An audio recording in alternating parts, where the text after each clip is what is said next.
So you're starting a business in India. Then you've probably heard those three little letters that can seem, well, a bit intimidating. GST.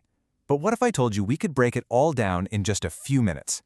In this explainer, we're going to cut right through the jargon and give you a simple, clear roadmap. Let's dive in. Okay, let's start with the big question, the one that's probably on your mind right now. Is your business actually ready for GST? You might be surprised to find out that the answer isn't the same for everyone. And that's exactly what we're going to do here. We're going to walk through this together one step at a time. The goal is that by the end, you'll not only get what GST is all about, but you'll have a real practical plan for your own business. So, first things first, where do we even begin? Well, we start at the very beginning with the most basic question of all. Do you even need to register for GST? Turns out, it all comes down to some key numbers.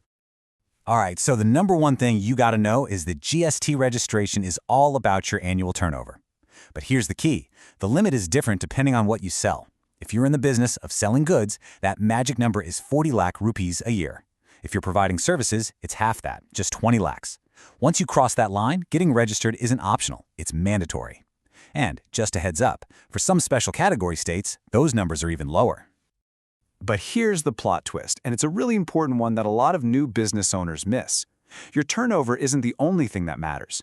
There are certain types of businesses that have to register for GST right from day one, no matter how little they're earning. For instance, are you planning to sell your products to customers in another state? You absolutely have to register. Selling on a marketplace like Amazon or Flipkart? Yep, that's a compulsory registration too. The same goes if you're working as an agent for someone else or if you are the e-commerce platform. Just think of these as the non-negotiable rules of the game. Okay, so let's say you've figured out you need to register. What now? Well, before you even dream of heading to the GST portal to fill out that application, you've got some homework to do. Let's talk about your pre-registration checklist. Seriously, think of this as your essential prep work. First, make a list of every single thing you sell. Next, you need to find its official government code. It's called an HSN code for goods or an SAC code for services. And why is this so important? Because that little code is what tells you the exact GST rate you have to charge your customers. Getting this right from the very beginning is going to save you so many headaches later on. And I can't stress this enough. Getting these codes right is absolutely crucial for staying in compliance. It affects how you price your products, it impacts your cash flow, and most importantly, it makes sure you're collecting the right amount of tax. You know, it's the kind of thing that keeps you in good standing and avoids any unwanted letters from the tax department. You see, getting registered is just the first step. After that, it's all about the ongoing routine, the compliance. This is the monthly rhythm that every single GST-registered business has to get into to stay on the right side of the law. So your new monthly routine basically comes down to two key forms. The first one is called GSTR1. Just think of this as your sales diary where you list out every single invoice you've given to a customer. Then you've got GSTR3B. This is like the final summary. It's where you add up your sales, claim back the tax you paid on your business purchases, and then pay the final amount due to the government. It's a fair question, right? But it's one with some pretty serious answers.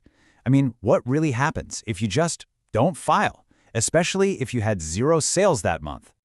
Well, the problems start almost immediately, and they can really hurt your business. First, you'll start getting hit with daily late fees. Then, your ability to create e-way bills for shipping your goods could get blocked, which could literally stop your business in its tracks.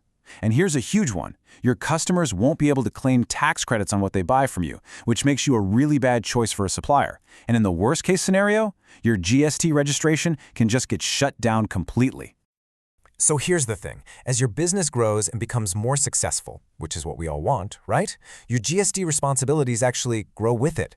This is all about how your compliance tasks kind of level up as your turnover increases. Yeah, as your turnover hits new milestones, you get new to-do items. Once you cross that 2 crore rupee mark, you've got a new job, filing a big annual return called the GSTR9. Then, at 5 crores, it gets even more serious. You have to file a GSTR9C reconciliation statement, and you must start using e-invoicing for your business-to-business sales. And while this last one's an income tax thing, hitting 10 crores can put you on the radar for a tax audit.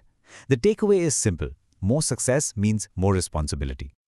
All right, let's wrap this up with a quick round of pro tips. These are the must-know concepts that every smart business owner needs to understand to really master the GST game. Let's start with what is probably the single biggest perk of the GST system: input tax credit, or ITC for short. Simply put, any GST you pay on your business expenses, things like raw materials, rent, office supplies, you get to subtract that amount from the GST you've collected from your customers. It means you're only paying tax on the value you've actually added. It's a huge deal. But, and this is a massive but, there is one giant catch to getting that ITC. You only get that credit if the person who sold you the stuff has done their job correctly, meaning they've filed their returns and paid their taxes. This basically creates a chain of compliance. It means it's super important to only do business with other companies that take their GSTs seriously. Your tax credit is literally in their hands. So, how do you prove all this? Well, it all comes down to having a perfect paper trail. And we're not just talking about invoices here. You have to keep records of your e-way bills for moving goods, maintain accurate stock registers, and you've got to be regularly checking that the ITC you're claiming matches what your suppliers have reported. In the world of GST, good records aren't just a good idea, they are your absolute best line of defense. Now, for smaller businesses, there's another option out there called the composition scheme. It's designed to make life simpler, but it definitely comes with some big trade-offs. The real question is, does it actually make sense for your business? Here's the deal with it. You get to pay tax at a really low fixed percentage and file much simpler returns. Sounds great, right? Well, here's the catch. You are not allowed to collect any tax from your customers. You can't claim any input tax credit on your own business purchases, and you're not allowed to sell your products on e-commerce websites. So it's really a choice you have to make between simplicity and flexibility. And that kind of brings us to our final thought. GST is not some set-it-and-forget-it system. The rules, the rates, the procedures, they're always being tweaked and updated. The real challenge isn't just getting registered, it's staying on top of all the changes. So the question I want to leave you with is this: what's your plan to keep up?